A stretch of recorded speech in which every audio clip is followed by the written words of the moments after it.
Talon 31 Jat, and we still found them full of confidence, the fighting abilities, and they had the grades. Oh, probably their officers let them down. That's a different story. Very interesting. General Nath, I want to talk about another point now. During 71 war, it was a great victory, and a lot of people feel that it was a great victory because of the personal chemistry, particularly the relationship or the professional relationship that Mrs. Gandhi had with Sam Manekshaw. Do you think we've been able to institutionalize that kind of synergy between the political and military leadership? I think this was the only time since independence that we had a chief of the army staff having a chemistry with Prime Minister or Defence Minister so close that he could by and large influence Navy and Air Force, or at least was acceptable to the Chief of the Air Staff and Chief of the Naval Staff as senior commander. I find that due to either political factor or the bureaucratic attitude, this was the only exception, and situation has deteriorated. Master Rathore, do you think the Chief of Defence Staff system is required to bring about greater synergy between the various forces, services? Before I answer that question, I cannot answer it for the simple reason you have to analyze the reasons which have caused the problems and then see whether what you suggest will address those reasons. There is no point making a suggestion just like that. I was Director of Weapons and Equipment in Defence Planning Staff. I have seen this system work very closely. There is no way Defence Chief of Defence Staff can solve anything at all, for the simple reason that all services will function as they are under their Chiefs of Staff. It is impossible for this. I know, General Bajwa, you don't agree with BM I don't agree with that at all. I feel that what we should worry about is what is the aim, what is the objective for the services to function in close cooperation effectively. If that is the objective, the other minor issue that whatever the roadblocks are, we can overcome. But we haven't tried to overcome. But General Bajwa, do we need an agency like, let's say, the National Security Council to bring in better synergy between the political, economic, foreign and military policy? A lot of people have been talking about it. Or do we have such a body now? We need that not only for the policy, but also for future thinking, for strategic thinking, the future vision, to combine all that. And there is some kind of a thing which is they formed, but that is ineffective, totally ineffective. Marshal Rathore, in 1971, I'll ask you a specific question. Did you find the jointmanship missing between the three services since you were in the air headquarters? No.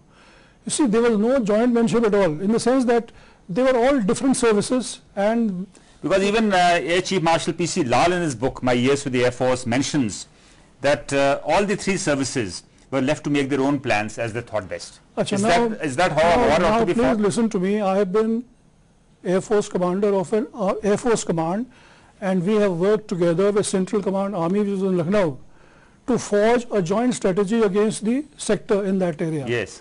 And then a joint directive is issued by them. I have gone through this process with the CNC Central Command and CNC Air Force Command. The problem lies that all Army officers are used to making their own Army plans. The Air Force used to make its own plans.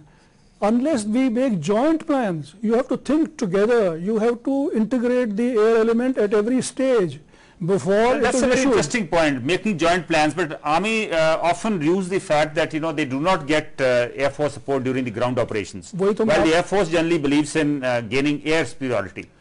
This thing is discussed threadbare in Staff College. I have been Chief Instructor Air in a Staff College, and I have seen all these things happen. The point is, that is the right place where the minds of people meet and they come to understand each other, how the plan should be made. You bear me out. The point is that you have to realize that there are shortcomings on both sides. General Bajwa, what do you think needs to be done so that the Air Force, each service becomes a force multiplier for the other? We have to evolve this joint structure by which we can do this joint planning. At the present moment, there is a wishful thinking that yes, joint planning should be done, but we have not the structure and the methodology for doing it. Exists, but they don't know how to operate that structure. But then let's operate it. They don't know how to operate it. General Nath, your comment on that? I personally find from the various wars that India and Pakistan have fought, the Army and Air Force have had no synergy whatsoever in defense planning. Agreed. For example, the 65 war, Cham was attacked. No air support was catered for by the Army because the Battle of Cham was supposed to be fought by the Army only. And when the war started, we had the serious problem on the other side of Tavi. We went for the Air Force and Air Force came. But as late as now, in Kargil war, where was the cooperation between Army and the Air Force? The Air Force came much later. Yes, please. I will set this at rest if you understand. There is a reason for all these things. These structures have been created, but they don't work. And I have seen why they don't work. When we worked in together, I came across difficulty in our dialogue with Central Command itself. Very honest difficulties. And the main problem is, one way of resolving is, the processing of data has to be fast enough. For example, I was also Chief Operations Officer in Adampur. When the attack came, I used to come. Yes. One didn't know where to declare the track as hostile, because the inputs from various agencies of surveillance did not come to you in time. Yeah, I think that's interesting. Maybe we'll have a separate discussion on this very important aspect of synergy between various services. The reason why AWACS etc. is so important is because you require identification, processing of data, going to the various agencies who can take a decision in time. Right, General Bajwa, since we're running out of time, I want to ask you about something slightly different. It's the general feeling that India has a coastline of close to 7,600 kilometers. We have close to 500 island territories, a lot of offshore installations. Do you think we're paying enough attention to our Navy? No, certainly not. We, in fact, even in our nuclear thinking, Navy is a very important arm, because we say that we are not going to be the first to strike, and in the second strike, Navy plays a very important part, and we don't have it. And as you know, that we have neglected the Navy altogether. We were not aware of it. In 1965, Navy was not even, didn't even take part in the operations. In 1971, they were involved and did very well. And we have got to pay a lot more attention to the Navy. At the moment, what about General Nath? What about amphibious capability? I think General Jacob in his book on the 1971 war makes a mention of this, that our amphibious capability had not been paid enough attention to. As a matter of fact, we haven't planned in detail at all regarding any amphibious operations. Somehow we believe that the battles must be fought on the land. But I think it's time to change our thinking, that with Chinese coming along, occupying islands very close to India in Burma or Myanmar, setting up a port in Pakistan, now in southern part of Sri Lanka also. Yes. So China is expanding towards the seaside, and it is essential for us that any future war with Pakistan, we may have to use amphibious forces to ensure that land and naval forces operate together to capture vital objectives on the ground. Why do we forget about it? A very important point. Air Marshal Rathore. I want to add something about this amphibious capability. One of my brigades, my old division, 54th division, now at Thiruvananthapuram, is being trained for amphibious operation. They have been earmarked for that.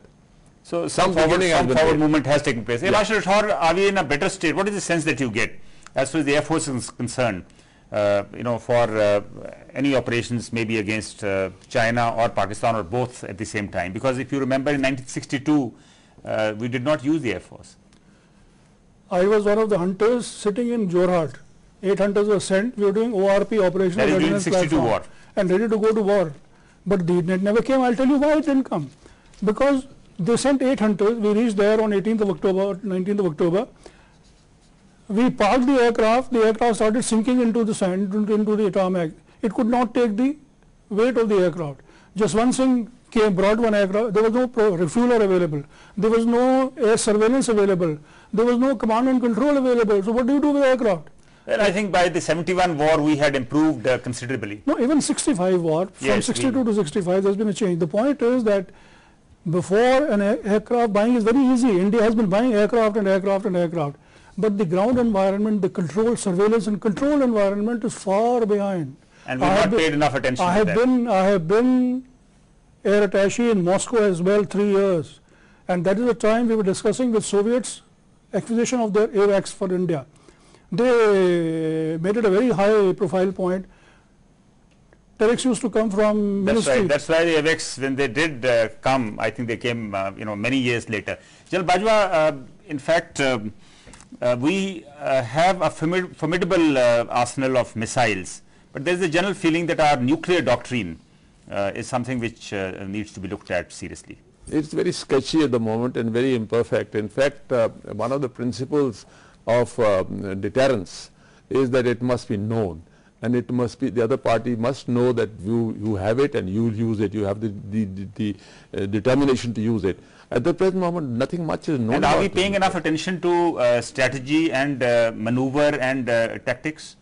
Not See, enough. during 71, though we did not have a 3-1 superiority over Pakistan, yet because of the way the whole thing was planned, I think we scored a great victory. Isolation of Bangladesh, that is why. They could not reinforce. So are we paying enough attention to No, we are not at the moment. strategy Actually, and maneuver? we need to do much more training. You know, in this aspect, particularly training of the minds.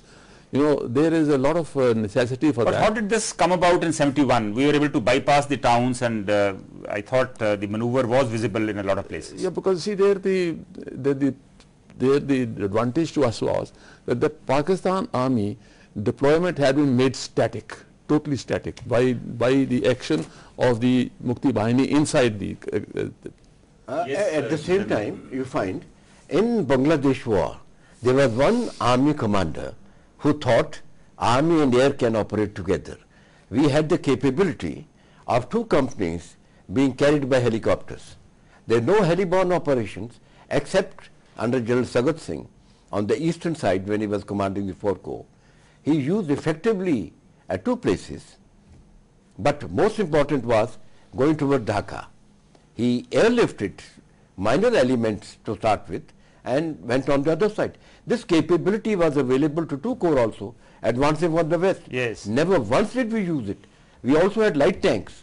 I had the privilege. Yes, we could not use the light tanks the way they should have been. They And should even be. even today, I think the light tanks were done away with. And today, when we are thinking of deploying tanks in Ladakh, I think we don't have any It tanks, is ridiculous. light tanks. These tanks can go across, put missiles on it and take on any heavier tank. Yes, I think we're running out of time. Brigadier Gill, just before we close, I want your opinion on, despite the 71 a great victory, there's a general feeling that the armed forces, the defense services are not being looked after by the government. What is your view? I think it was the greatest victory in the modern warfare, Yes. where 93,000 prisoners of war surrendered to the Indian armed forces. But subsequent governments have failed to do enough justice to the serving soldiers and to the veterans. Even on this, And nobody is Vijay talking Diwas, about it. Nobody is talking about it. It is only approximately 1.3 million soldiers or people in uniform and approximately 3 million veterans and their families who have got together to honor their colleagues on the Vijay Diwas, and rest of the So country. you think we should have billion had a Indians. more high-profile celebration on Vijay Diwas? It's not the celebration, it's to remind the countrymen what the Threat or an actual use. Now, therefore, the armed forces and the political bosses must be like this together.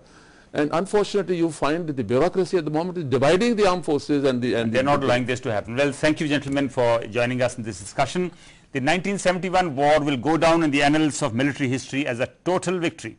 However, there is an urgent need to institutionalize some of the lessons that were learned during the war, as the environment in South Asia is even more hostile than it was 40 years ago.